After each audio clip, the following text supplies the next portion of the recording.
warahmatullahi wabarakatuh. Apa kabarmu, wahai ekonom muda? Berjumpa lagi dalam mata kuliah Ekonomi Mikro Islam dengan tema Maksimalisasi Laba. Laba atau profit adalah tujuan dari sebuah bisnis, namun bukan tujuan akhir dari setiap bisnis atau usaha. Poin pertama yang akan kita bahas adalah maksimalisasi laba dalam pandangan sekuler. Ilmu ekonomi sekuler mempertahankan asumsi maksimalisasi laba meskipun karakternya tidak realistis dan bahkan menyesatkan, terutama karena dua alasan.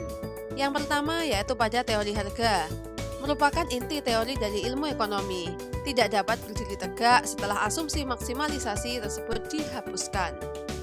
Yang kedua yaitu para kritikus selama ini tidak dapat mengajukan suatu kaidah perilaku alternatif yang dapat memiliki nilai yang sama. Pada teori ekonomi sekuler biasanya menggunakan pendekatan impersonal dalam kaitan dengan masalah distribusi. Pendekatan impersonal ini terutama berlandaskan pada kekuatan-kekuatan pasar, sebagaimana yang diatur oleh kompetisi untuk menjadi suatu pembagian yang adil produk bagi faktor-faktor produksi. Bagian pekerja biasanya masuk di dalam cost production. Sebaliknya, dalam kaidah Islam menggunakan pendekatan instruksional dalam masalah distribusinya. Pada dasarnya, Islam lebih suka memperlakukan nilai produk keseluruhan dikurangi dengan depresiasi dan gaji minimum sebagai laba yang dibagi antara pekerja dan pemilik modal atas dasar keadilan. Dalam pandangan ekonomi sekuler, yaitu paham yang memisahkan antara ajaran agama dan dunia, maksimalisasi laba sebagai suatu kondisi rasional yang tidak berhubungan dengan kesejahteraan individu-individu itu sendiri. Adapun ajaran Smith yang cukup terkenal adalah pengejaran kepentingan diri secara otomatis dapat meningkatkan kebaikan kolektif dalam sistem berusaha yang bebas, yang dipercayai sebagai pelengkap anggapan mengenai respektabilitas sosial yang lebih baik. Dalam model ini, para usahawan selalu bersaing untuk memperoleh laba pribadi dalam suatu industri yang terbuka. Lebih condong ke pemikiran ekonomi kapitalis. Jadi sekuler dan kapitalis itu adalah teman. Kemudian maksimalisasi laba sebagai sasaran bisnis memiliki suatu karakter global. Namun, tujuan ini biasanya banyak menimbulkan konflik. Konflik dapat diminimumkan jika konsep tersebut dilakukan dengan cara berbagi hasil, profit, loss, and sharing. Jadi, profit sharing atau bagi hasil adalah salah satu alternatif untuk meminimumkan daripada konflik. Adapun penentuan posisi laba secara Islami, di dalam Islam penentuan posisi laba dengan perilaku rasional dapat memaksimalkan laba pada dasarnya dikondisikan oleh 3 faktor. Yang pertama, bagaimana pandangan Islam itu tentang bisnis itu sendiri. Yang kedua, adanya perlindungan kepada konsumen. Dan ketiga, profit sharing atau bagi hasil di antara faktor yang mendukung. Dari ketiga faktor yang sudah saya sebutkan, yaitu semua faktor itu akan mempengaruhi tingkat kurva penerimaan dan biaya untuk menentukan profit space. Sedemikian rupa sehingga usaha maksimalisasi laba tidak akan melanggar dari norma-norma perilaku Islam. Dan bahkan secara Islam, hal ini cenderung akan mendorong pertumbuhan yang adil dan akan berusaha mengharmoniskan kepentingan-kepentingan individu dan sosial. Jadi dari segi Islam tidak ada yang namanya merugikan salah satu pihak. Islam berusaha mewujudkan keadilan. Dalam pandangan Islam, bisnis adalah suatu fardu kifayah. Perbedaan adalah sunatullah. Jadi ada kalanya pekerjaan tidak harus menjadi seorang pembisnis. Ada kalanya menjadi seorang dokter, petani, ataupun sebagainya. Al-Quran mengajak manusia untuk mempercayai dan mengamalkan tuntutan-tuntutannya dalam segala aspek kehidupan, seringkali menggunakan istilah-istilah yang dikenal dalam dunia bisnis, seperti halnya jual beli, untung rugi, maupun sebagainya.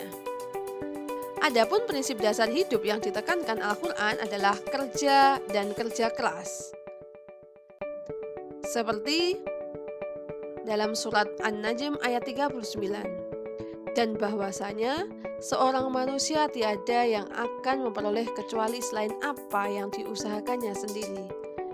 Jadi tidak mungkin ketika kita mau makan, nasi itu jatuh sendiri dari langit. Tidak mungkin ketika kita menginginkan sesuatu semuanya langsung tersedia tanpa ada usaha untuk mencarinya, tanpa ada upaya untuk bekerja keras mendapatkan hasil dan nanti hasilnya akan kita nikmati. Selain itu, bekerja oleh Al-Quran dikaitkan dengan iman. Sesuai dengan Al-Quran surat Al-Jumu'ah ayat 10, di mana Allah memerintahkan, apabila telah ditunaikan salat, maka bertebaranlah kalian semua di muka bumi dan carilah karunia Allah dan ingatlah Allah sebanyak-banyaknya supaya kamu beruntung. Ayat dalam surat Al-Jumu'ah ayat 10 memberikan pengertian agar berbisnis dilakukan setelah melakukan sholat, dan dalam pengertian ini tidak mengesampingkan dan tujuan keuntungan yang hakiki, yaitu keuntungan yang dijanjikan oleh Allah. Pandangan sekuler maksudnya adalah ajaran agama yang memisahkan antara agama dan dunia, sedangkan Islam tidak pernah memisahkan antara ajaran agama dan dunia. Sholat harus ditunaikan, baru kita bekerja, bermuamalah. Itu ajaran Islam.